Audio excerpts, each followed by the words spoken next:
およそ30年ほど前、自分は運転免許を取得した。そもそも運転免許を取得する前から自分は走り屋になろうと思っていたわけではなかった。高校を卒業して大学生活が始まった。大学はとても花があって充実感が満載だった。夏までに自動車学校に通うため、昼間は喫茶店でバイトをして、夜は居酒屋でバイトをした。大学の授業の合間を縫っては自動車学校に通い、秋頃には運転免許を取得した。最初に乗った車は親父から譲り受けた日産の古いブルーバード。親父はボローバードと言っていた。この時代、日本はバブル絶頂期だった。毎週火曜日の夜のテレビではジュリアナ東京が放送され、明け方までカラオケに行ったり、ボーリングも流行って、ゲームセンターも人気絶頂でした。とある休日、友人と一緒にゲームセンターに行った時、あるビデオ映像が流れていた。生かす走り屋チーム天国だった。なんだ？この走りは。車がカニ走りをしている？素直にかっこいい。自分もあんな風にかっこよく走れたらいいな。その翌日から自分は中古車雑誌を読み漁り、一日も早く自分のマイカーが欲しくなった。中古車情報を見てみたけど、やっぱキューニーのレビンがかっこいいな。でもキューニーのレビンは高いよな。まあいっか、バイト頑張ってお金貯めるか。90年代初頭の当時は車イコール彼女というイメージが強かった。当時は現代のような個性という自分磨きによるオリジナリティが重視されるよりは、皆が皆、夏は T シャツにイージーパンツ、冬は MA1 フライトジャケットに下はデニム、髪型はセンター分けの2ブロックといったスタイルが主流であり、読む漫画も同じ、見るドラマやアニメも同じといった時代である。もちろん携帯電話などない時代。友達と会うと言ったら、家か公衆電話から電話をかけているかいないかを確認するか、直接友達の家に押しかけるかのどちらかであった。そんな当時は彼女を射止めるための武器こそが車だったのである。そんな当時、学生が乗れる車といったら四駆派とスポーツカー派の2極に大きく分かれていた印象であった。四駆派は三菱パジェロ、トヨタハイラックスサーフ、日産テラノが大変人気であり、スポーツカー派はシルビア、180、セブン、MR2、シビック、ロードスター、AE92。そして古臭い印象で当時は安かった AE86 であった。90年代初頭の時点ですでに AE86 は古臭い印象を感じた。イニシャル D の漫画の連載が開始されたのは95年からなので、その以前の時代であった。自分はまだドリフトイコール FR 車という概念もなく、当初は AE92、レビンやトレノが女の子の受けも良く、AE92 を買うために学校に通いながらも掛け持ちでバイトをしていた。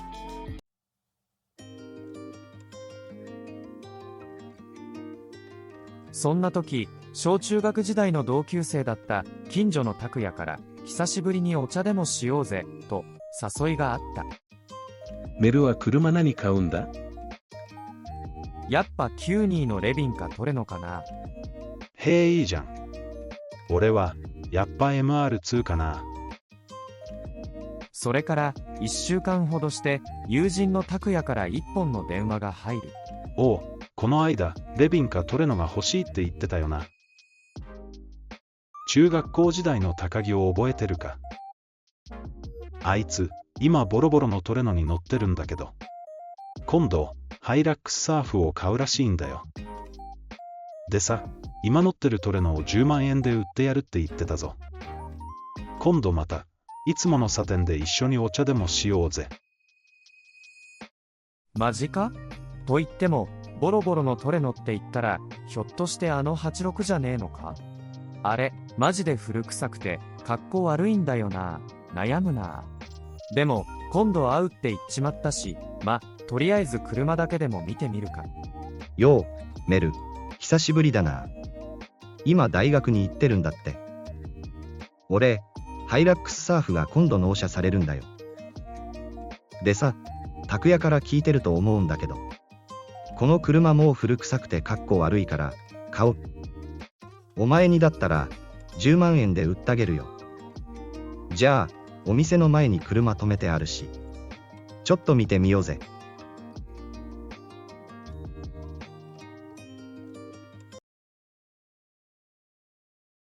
これが自分とトレノとの出会いだった。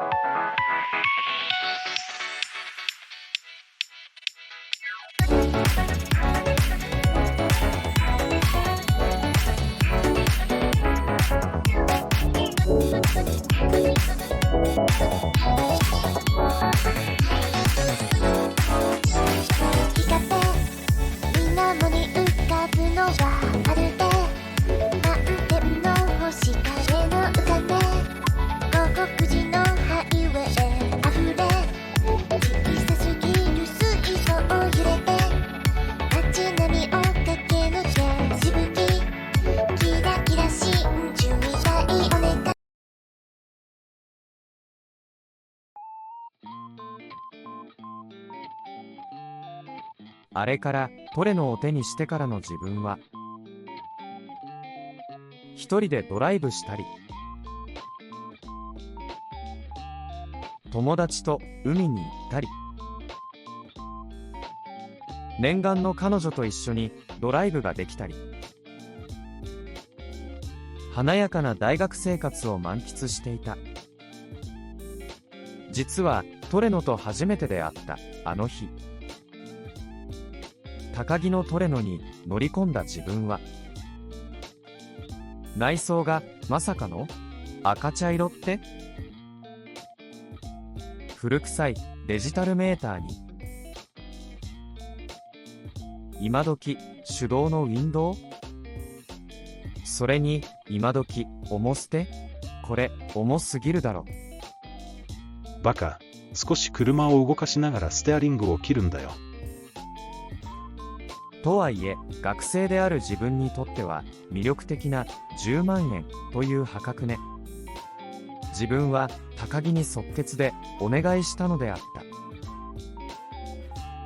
とある週末、中学校時代の同級生のみっちゃんと久々にコンビニで出会った。社会人のみっちゃんはシルビアに乗っていた。よう、メル。なんだ、86に乗ってるのか。やるじゃん。よかったらこの後、家に遊びに来いよ。久しぶりにみっちゃんの家に遊びに行くと、部屋には車の雑誌がたくさん溢れていた。どれも改造車の雑誌ばかりだった。よかったら、今日はせっかくの週末だし、俺の隣に乗せてってやるから、一緒に峠に行こうぜ。実際のところ、自分は峠のことをよくわからなかったのだが、一緒についていくことにした。しばらく走って、どうやら峠に着いたようだ。そこには改造したスポーツカーが集まり、ギャラリーも大勢いた。一種のお祭り状態であった。正直、こんな世界もあったのかと、自分は衝撃を受けた。よし。じゃあ、俺も一本行くか。メル、行くぞ。と、みっちゃんは勢いよく走り出した。正直、この時の自分は、みっちゃんの隣に乗ったものの、ただ単に恐怖心しかなかった。7、8本ほど上り下りを走り終えたのであろうか。そのままギャラリーコーナーに移動して車を止めて、ヘアピンで走っている車を見ていた。見ていると、走っている車は改造されたセブン、シルビア、180、シビック、キューニーのレビン、トレノや、あと自分と同じ86だった。ドリフトではなかったが、中にはコーナー出口でケツがずるっと流れて走る車もいた。なんとも刺激的でかっこよく感じた。帰りの車の中でみっちゃんに以前自分が見たビデオのことを話すと、それはイカ天のビデオだよ。今日帰りに俺のを貸してやっから見てみなよ。この日、自分にとって衝撃的な一夜であった。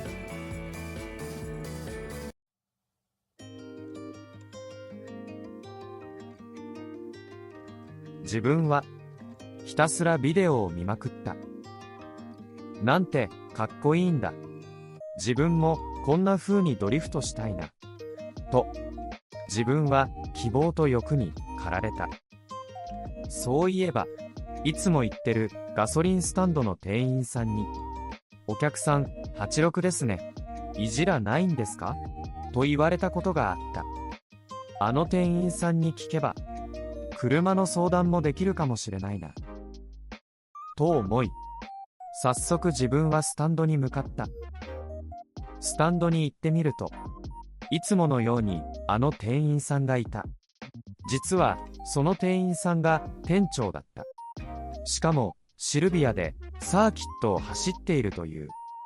車のこと何もわからないのでドリフトできるようになりたいんです。と、車のことで話も盛り上がり、これまで働いていた喫茶店と居酒屋のバイトを辞めて、自分はこのガソリンスタンドでバイトとして働くこととなった。90年代初頭は、ガソリンスタンドで働くバイトの多くは、走り屋の比率がとても高かった。自分が働くガソリンスタンドにも、セブン、S13、サンニースカイライン、お愛車とする社会人で掛け持ちのバイトの先輩もたくさんいた。それからの自分は車のいじり方の基本を店長に一から教えてもらった。まずはメルの場合、足回りの交換が必要だな。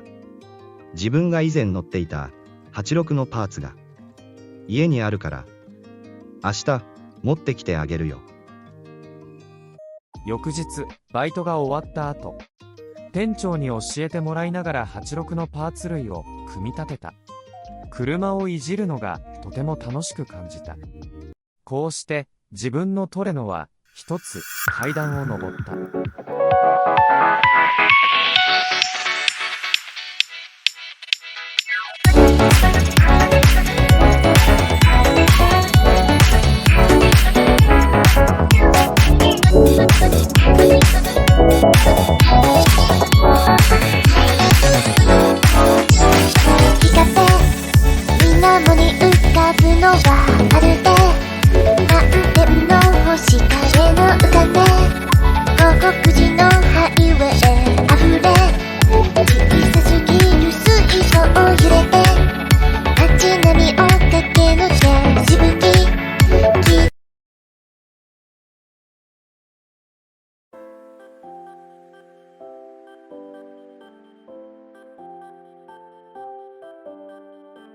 あれからトレノは生まれ変わった。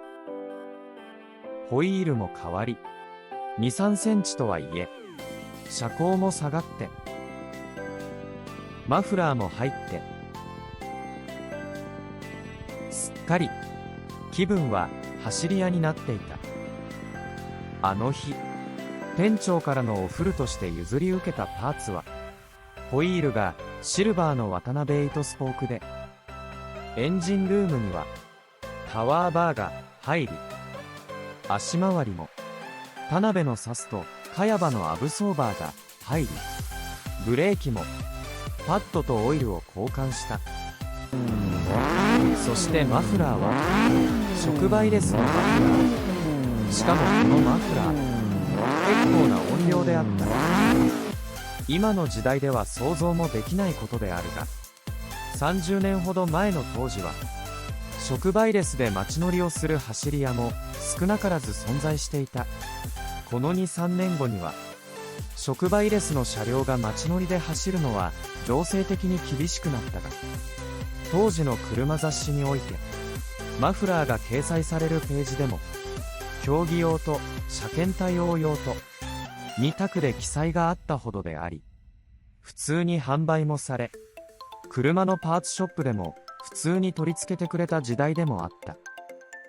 当時、特にターボ車に乗る若者は触媒レスのマフラー出口にサイレンサーをつけるなどして対策したりと、30年ほど前はそんな時代であった。そして全てのパーツ取り付けの作業が終わったのは真夜中であった。真夜中ではあったが、自分はテンションに上がり、家にはまっすぐには帰らず、いつもより遠回りをして帰宅したのであっ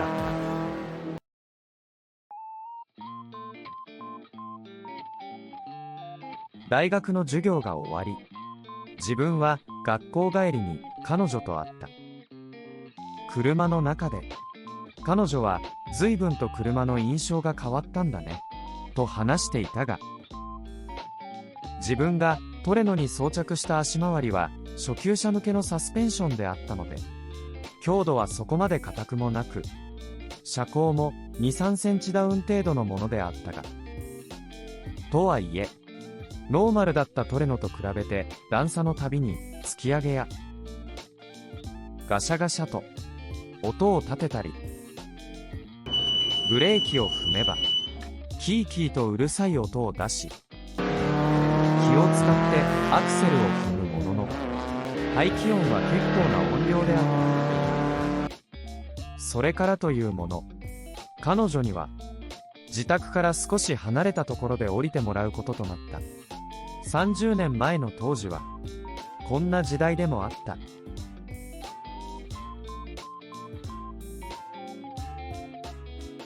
自分は新しく生まれ変わったトレノを店に、みっちゃんの家に向かった。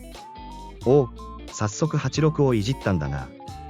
取り付けた足回りは初歩的なパーツばかりだけど、とりあえずはそれっぽくなったじゃん。よし、じゃあ走り方を教えてやるから、今から峠に行こうぜ。ということで、自分はみっちゃんに横に乗ってもらい、峠に向かった。いつもみっちゃんが走っているこの峠では T 字路の入り口を分け、左側が中上級者向けの本コースと右側が初級者向けのエントリーコースとなっている。週末とはいえエントリーコースでは車の台数も少なく、ギャラリーも存在しないコースであった。まずはエントリーコースのスタート地点近くに車を寄せ、車の中でみっちゃんに峠の基本的な走り方の説明を受けた。実は走り出す前の自分はただ単に恐怖心の方が勝っていたのだが、アクセルを踏んでスタートした。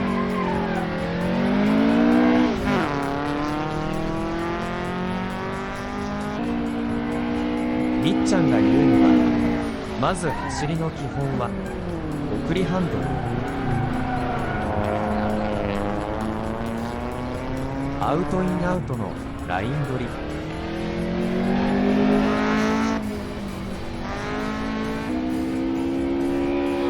二足キープ、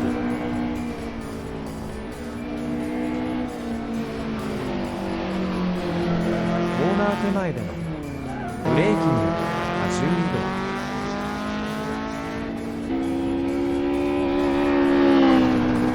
動、そしてクリップつけてのアクセルオン。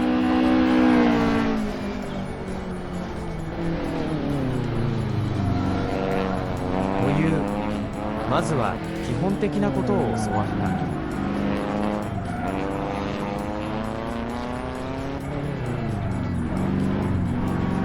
この日、自分はすでに5、6本ほど繰り返し走っている。峠の走りに自分は夢中になっていた。足の限界を感じるためにはもう少し踏み込みが必要だけど、でもメル、いい感じしてる。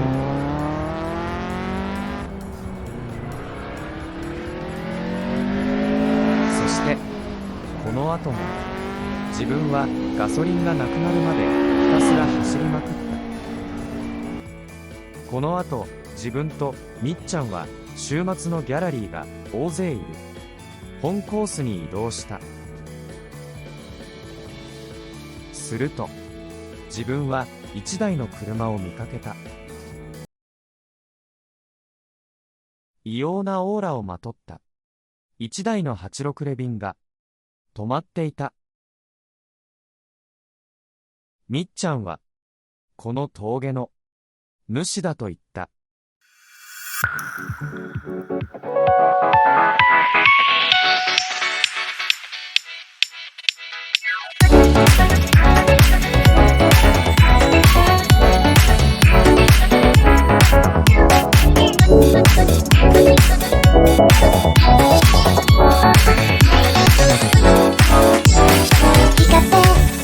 水面に浮かぶのはまるで満天の星影の浮かべ、午後9時のハイウェイ溢れ、小さすぎる水槽を揺れて、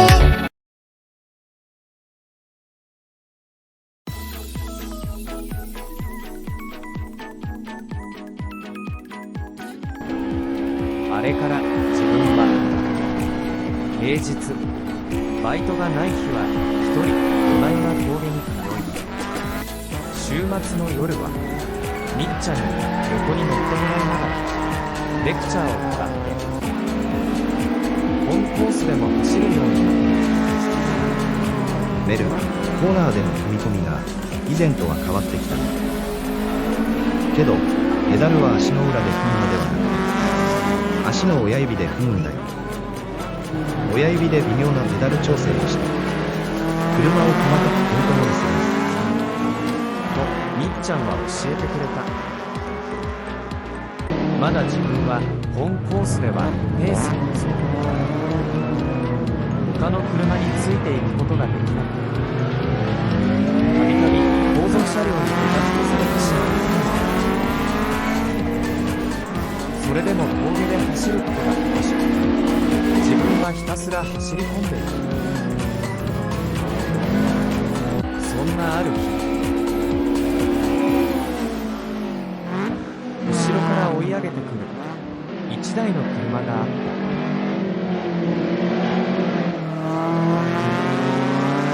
なんだかどんどん近づいてくる。ペースを上げてみると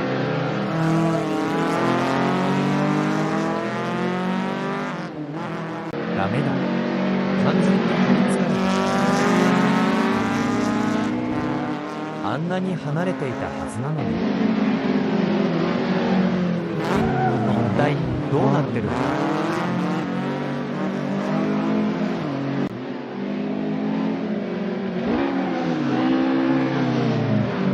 どんなやつが乗ってるんだろう。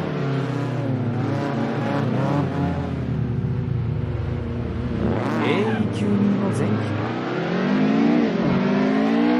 よし、今度はついていってやる。ダメだ。向こうの方が速い。結局近づくことはできなかった。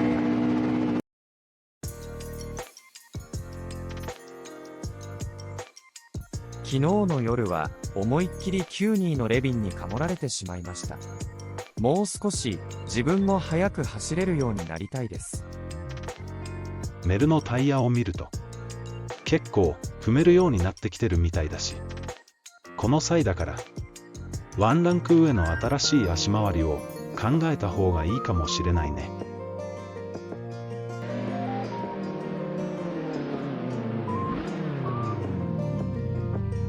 ガソリンスタンドに1台の AE86 レビンが入ってきた。なんだろう。何やら店長がそのお客さんと話している。メル、君に紹介するよ。大久保さんが君にパーツを譲ってくれるってさ。なんと店長が大久保さんにパーツ提供の交渉をしてくれていたのだった。しかもこの大久保さん、店長と以前から一緒にサーキットも走っているとのことだった。君がメル君か。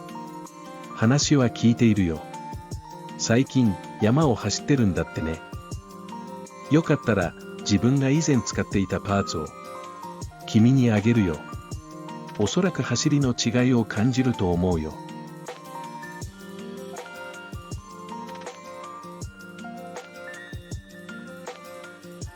早速大久保さんはパーツを届けてくれた。大久保さんから譲り受けたパーツはビルシュタインのガスアブソーバーと KGM のバネにフルバケットシート。その夜早速トレノにパーツを装着し、見た目も随分と変わった。その週末、自分は新しくなったトレノで峠に向かい、早速走りを試しに行っ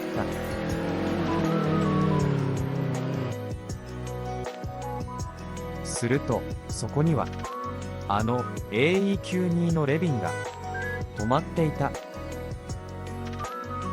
こんばんは。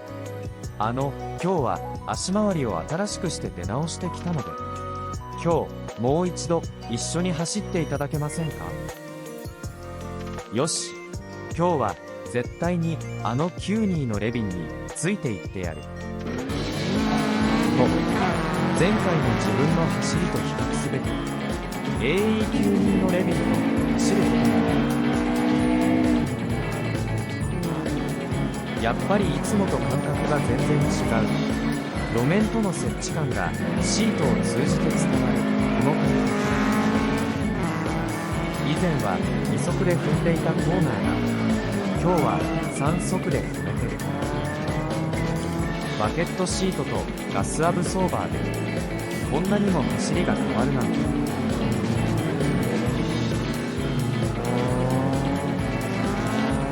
あれ、このキュウリについているというか、むしろこっちの方が踏めている感じがする。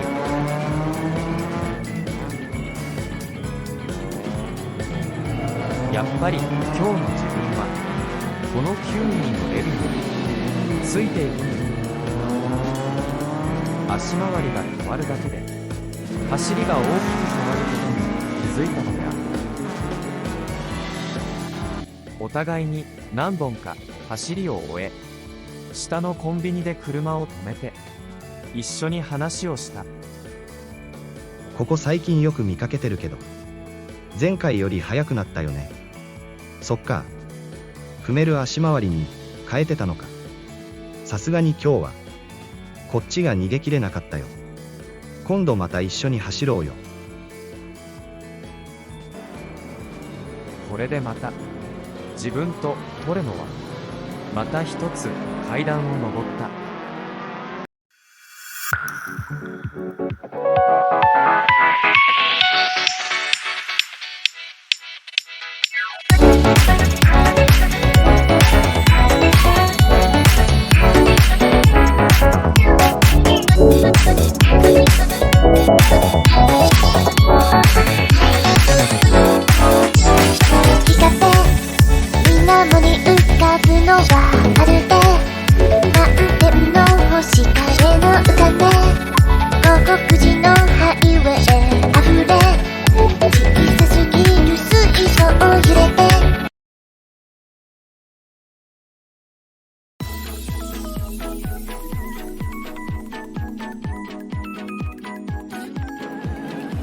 あれから自分は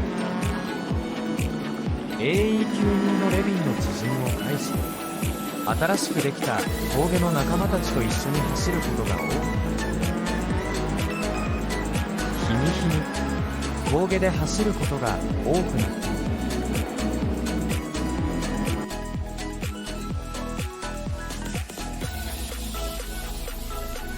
当時バイト先のガソリンスタンドで働く先輩たちが乗る車は S13-R32GTR70 スープラといったターボ車ばかりで、 NA 車で峠を走る人間は自分だけであった。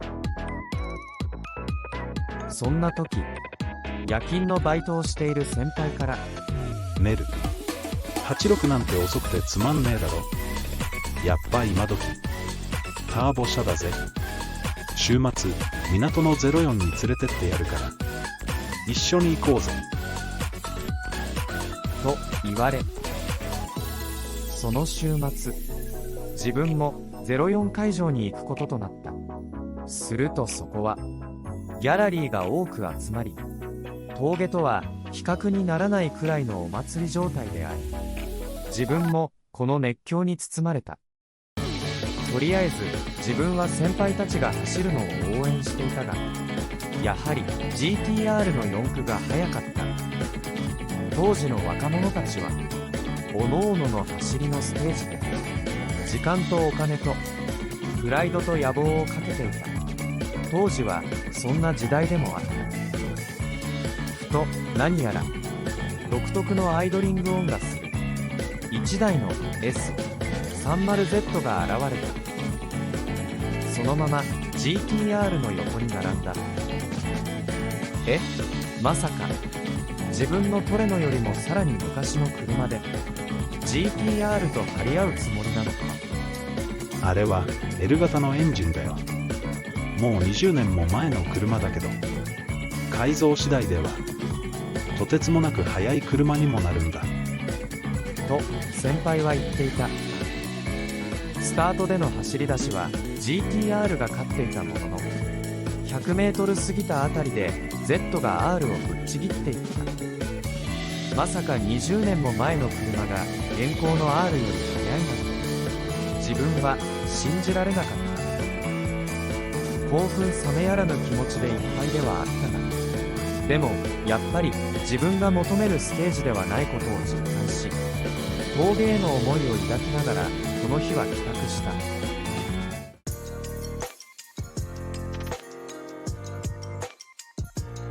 先日パーツを譲ってくれた大久保さんがスタンドに現れた。メル君、久しぶり。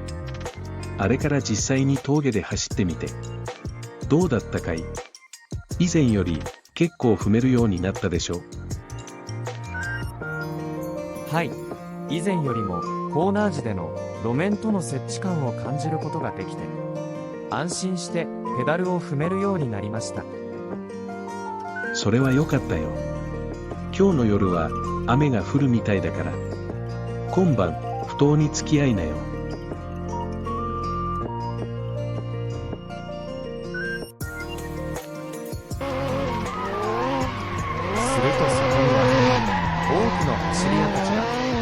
ドリフトの練習をしていた。メル君、ドリフトは峠でのコーナー立ち上がり的のテールスライドとは別物ではあるけど、ドリフトの練習をしておくことがテールスライド時の応用につながる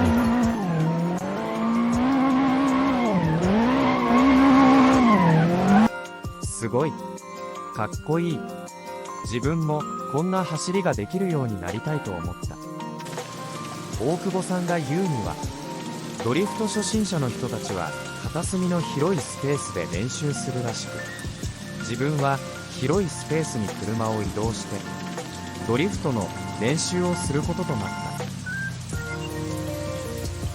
大久保さんが言うには、ドリフトの基本練習として、まず赤のパイロンまで2速ギアでスピードを乗せ、ブレーキで荷重をかけたタイミングで同時にステアリングを15分ほど切る。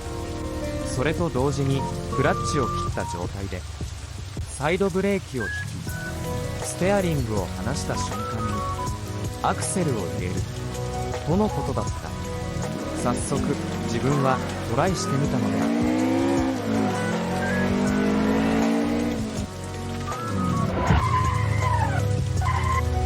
トレノのケツが出た。初めてケツが出た瞬間は自分でも驚いたのではあったが、思ったのもつかの間、大久保さんは自分に対して休む暇もなく、次から次へとスパルタの状態に入っていった。何度も練習を重ねてるうち、ケツが流れる感覚を覚えた自分は、次のステップで今度はケツが出た瞬間にアクセルを入れてカウンターを当てる練習に入っていった。だがここで一つの問題が発覚することになる。なんとこのトレノ LSD が入っていないことが発覚し、要はドリフトに持ち込む装備がついていなかったと判明したのである。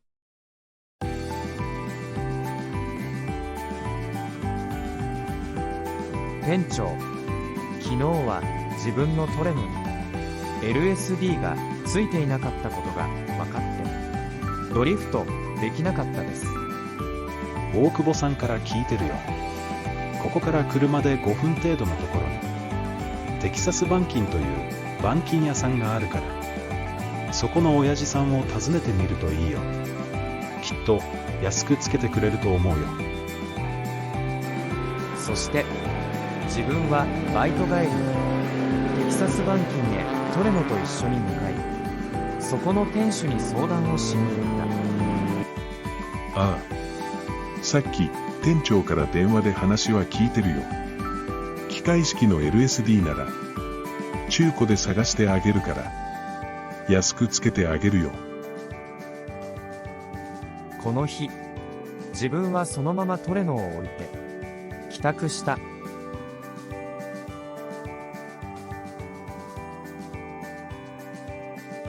テキサス板金の親父さんから電話があり、自分はトレノを取りに行くこととなった。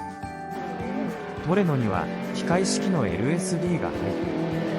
そして自分はトレノの LSD を試すため雨の日に埠頭に向かった。雨の中、埠頭で練習を重ね、その日自分は大久保さんから教えてもらった二足サイドブレーキでのドリフトができるようになっていった。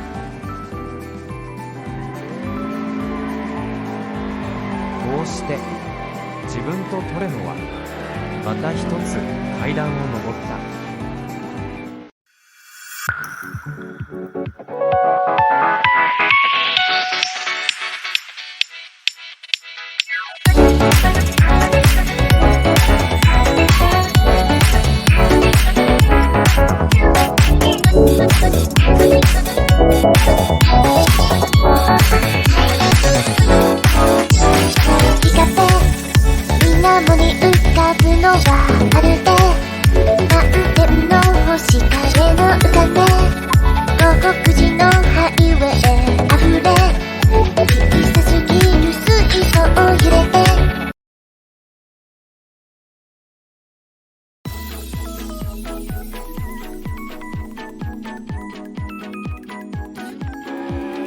あれから自分は雨の日は埠頭の広場で大久保さんから指導をもらいながら二足でのサイドブレーキの練習に励む。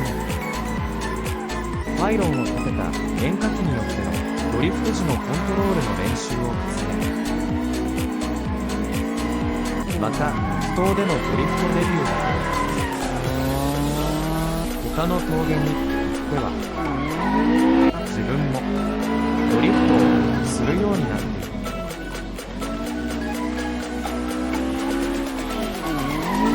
メル君、まだ荒いけど、ようやくテールスライドにも慣れてきたようだね。でもドリフトに入る前に、ブレーキでの荷重移動をしっかり行うことが大切だよ。と、よく大久保さんは言っていた。この当時、一言で峠といっても各地各地の峠ではグリップでの走行区間やドリフトでの走行区間があったりと、峠によって走り方やルールが決められていた。当時の地元のドリフトができる峠でのルールは、山の頂上から中腹までの区間をグリップの走り屋たちが走り、山の中腹から勝福まではドリフトの走り屋たちが走るという峠であった。この当時の自分はトレノをガードレールにぶつけることも多くなっており、ガードレールに派手にぶつけたりすると周りの走り屋たちが駆けつけてきてくれて、一緒にフェンダーを引っ張り出してくれたり、バンパーが外れかかったりしたらガムテープで留めて笑いながらそのまま走り出すことも少なくなかった。30年前の当時はこんな時代でもあった。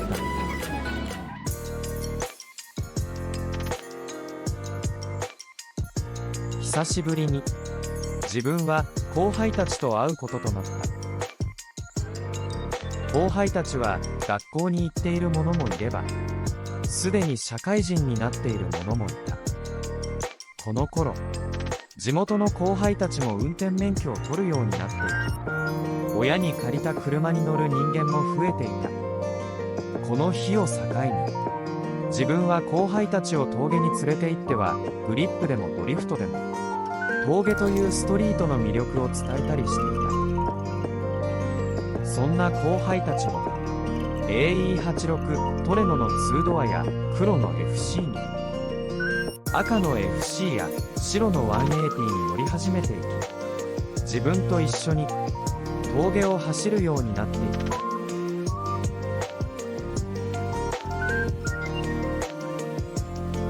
突然後輩たちから自分たちのチームをメルさん作ってくださいよと言われた。この時代、ストリートでは雑誌やビデオの影響でチームを結成するのが流行しており、チームを作っては自分が所属するチームを誇張して走る走り屋が多かっ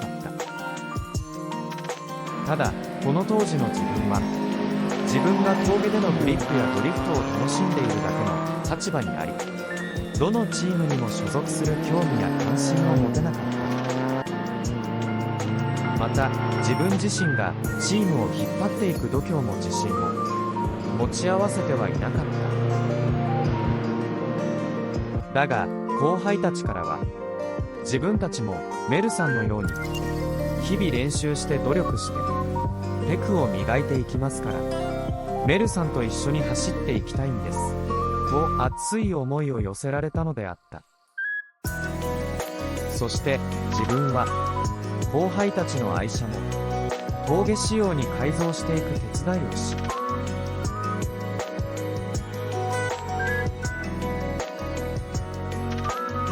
自分は後輩たちからの熱い思いを受け、こんなに思ってもらえるなら自分自身がこれから一層ドライビングに関する技術を身につけて彼らを誘導できる人間になっていこうと固く決意し、後輩たちの思いを受け止めることにした。そして自分は後輩たちを従え、ステッカーを作ったり T シャツやブルゾンを作ってチームを結成し走り出した。チームバイブル、仲間同士支え合う、助け合うという思いを乗せ、日々向上するという願いも込めた意味である。こうして自分たちの思いを乗せたチーム名を掲げ、自分とトレノはまた一つ階段を上った。